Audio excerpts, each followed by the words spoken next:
కష్టాలు కలిగినను నన్ను కృంగించే బాధలను, ఎన్ని కష్టాలు కలిగినను నన్ను కృంగించే బాధలను, ఎన్ని నష్టాలు శోభిల్లినా ప్రియ ప్రభువే నా పరిహారి, ఎన్ని నష్టాలు శోభిల్లినా ప్రియ ప్రభువే నా పరిహారి, యేసే నా పరిహారి, ప్రియ యేసే నా పరిహారి, నా జీవిత కాలమెల్లా ప్రియ ప్రభువే నా పరిహారి, నా జీవిత కాలమెల్లా ప్రియ ప్రభువే నా పరిహారి. సాధారణంగా మనుషులకు కలుగు శోధనలే మనకు వస్తున్నాయి. బ్రదర్, నాకు చాలా శోధనకు గురవుతున్నాను అని కొంతమంది అంటూ ఉంటారు కదా. కొంతమంది సమస్య అదే, నేను భరించలేని శోధన.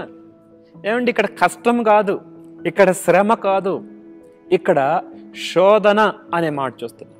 అంటే శరీర సంబంధమైన పాపపు ఆకర్షణ, గ్రీక్ పదములో దుష్ప్రేరణ అన్న మాట ఇక్కడ మనం చూస్తున్నాం. శోధన సహజం, ప్రతి ఒక్కరికి శోధన వస్తుంది.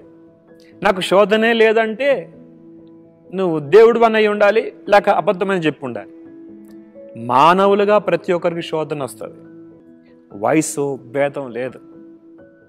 ఏమండి, శరీరము ఉన్నంత వరకు మనుషులకు శోధనలు సహజమే. మీరు సహింపగలిగినంత కంటే ఎక్కువగా ఆయన మిమ్మల్ని శోధింపబడనీయడు.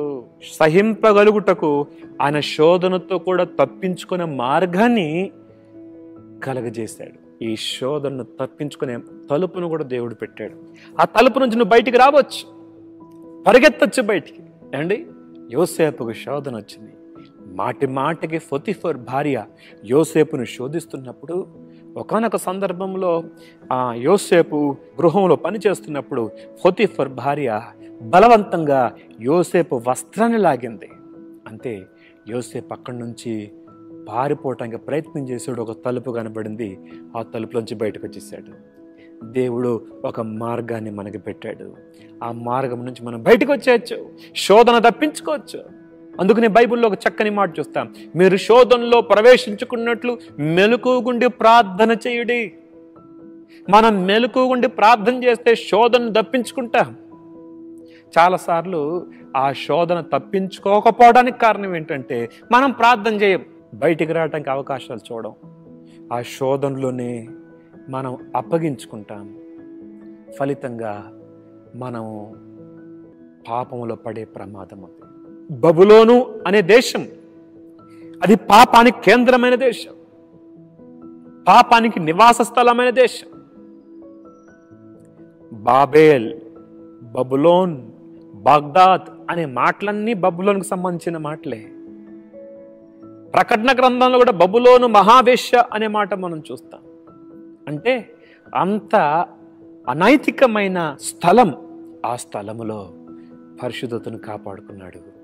కారణం, శోధనలో ప్రవేశించుకున్నట్లు మెలకువగుండి ప్రార్థన చేశాడు. మన ఆధ్యాత్మిక జీవితంలో కూడా శోధనలో చిక్కకుండా ఉండాలి అంటే మనం ప్రార్థన చేయాలి, ప్రభు సహాయాన్ని కోరాలి.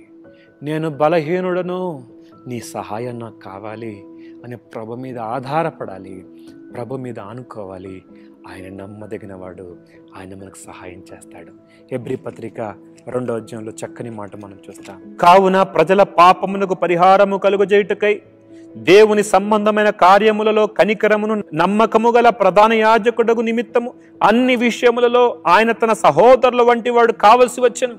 తాను శోధింపబడి శ్రమ పొందను గనుక శోధింపబడు వారికి సహాయము చేయగలవాడై ఉన్నాడు. శోధింపబడు వారికి సహాయం చేయగలవాడై ఉన్నాడు. అని చేయి అందిస్తాడు బయటికి రావటానికి. జిగటగల దొంగూబిలో చిక్కుకొని బయటికి రాలేకుండా ఉన్నావా? దేవుని సహాయాన్ని అందించడానికి నమ్మదగిన వాడు సిద్ధంగా ఉన్నాడు. ఆయన వైపు చూడు, ఆయన సన్నిధిలో ప్రార్థన చేయి, దేవుని గొప్ప సహాయాన్ని పొందుకోగలవు. ప్రార్థన చేద్దాం. మహోన్నతుడకు దేవా, శోధనలు సహించటానికి కూడా నువ్వు సహాయం చేస్తావు. శోధనను తప్పించుకోవటానికి నువ్వు మార్గం సిద్ధపరిచావు. అందులో కూడా నీ నమ్మకత్వాన్ని మాకు కనపరుస్తున్నావు. అందును బట్టి స్తుతులు చెల్లిస్తూ యేసు నామములో అడుగుతున్నాం తండ్రి. ఆమేన్.